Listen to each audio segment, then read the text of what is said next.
स्वागत है आपका हमारे प्रेरक कहानियां में। राजा और तोता की कहानी। एक समय की बात है, एक राज्य में हरिशंकर नाम का एक राजा राज्य करता था। राजा के 3 पुत्र थे। वह चाहता था कि उसका सबसे योग्य पुत्र उसकी गद्दी संभाले, लेकिन उसे यह समझ नहीं आ रहा था कि वह तीनों में से किसे अपना सिंहासन सौंपे।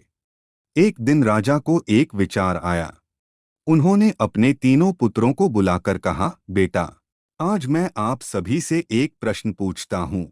यदि आपके सामने गुनहगार व्यक्ति खड़ा है, तो आप क्या करेंगे? इस पर राजा के पहले पुत्र ने कहा, उस अपराधी को मौत की सजा दी जानी चाहिए। वहीं दूसरे बेटे ने कहा, गुनहगार को कालकोठरी में बंद कर देना चाहिए। जबकि तीसरे बेटे ने कहा, पिताजी, उसे सजा देने से पहले हमें यह जांचना चाहिए कि उसने वास्तव में अपराध किया है या नहीं। इस पर राजा के तीसरे पुत्र ने सभी को एक कहानी सुनाई।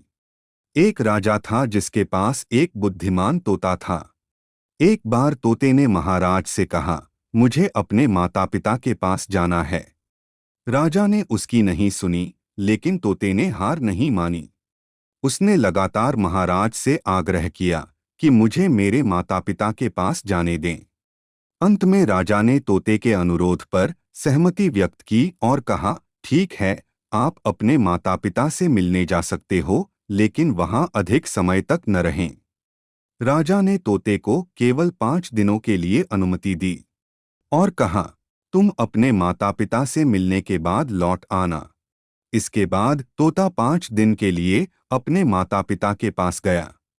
छठे दिन जब वह राजा के पास लौट रहा था, तो उसने सोचा कि क्यों न मैं महाराज के लिए कुछ उपहार ले लूं। फिर वह पहाड़ की ओर निकल पड़ा। दरअसल वह महाराज के लिए अमृत फल लाना चाहता था। जब तक वह वहां पहुंचा, रात हो चुकी थी। तोता ने पहाड़ पर पहुंचकर फल ले लिया, लेकिन रात होने के कारण वह आगे नहीं बढ़ा सका और वहीं रुक गया। जब तोता सो रहा था, तो वहां एक सांप आया और राजा को दिए जाने वाला अमृत फल खाने लगा। सांप ने फल खा लिया, जिससे उस फल में जहर फैल गया। हालांकि तोते को इस बात की भनक तक नहीं लगी। अगली सुबह जब वह उठा तो वह फल लेकर महल की ओर चल दिया। जब वह महल पहुंचा, तो वह खुशी खुशी सीधे राजा के पास गया और कहा, महाराज, मैं आपके लिए यह अमृत फल लाया हूं। यदि आप इसे खाते हैं, तो आप हमेशा के लिए अमर हो जाएंगे। यह सुनकर राजा बहुत प्रसन्न हुए। उसने तुरंत उस अमृत फल को खाने के लिए कहा। इस पर एक मंत्री ने कहा, रुको महाराज, आप इस फल को बिना जांचे कैसे खा सकते हैं? तोते द्वारा लाया गया यह अमृत फल सच है या नहीं?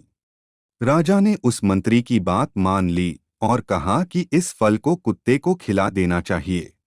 राजा के आदेश का पालन करते हुए सिपाही ने कुत्ते को फल का एक टुकड़ा खिलाया।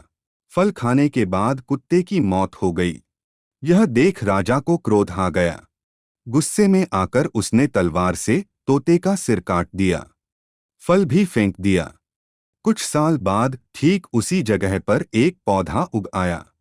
यह देखकर राजा को लगा कि यह उसी जहरीले फल का पौधा है।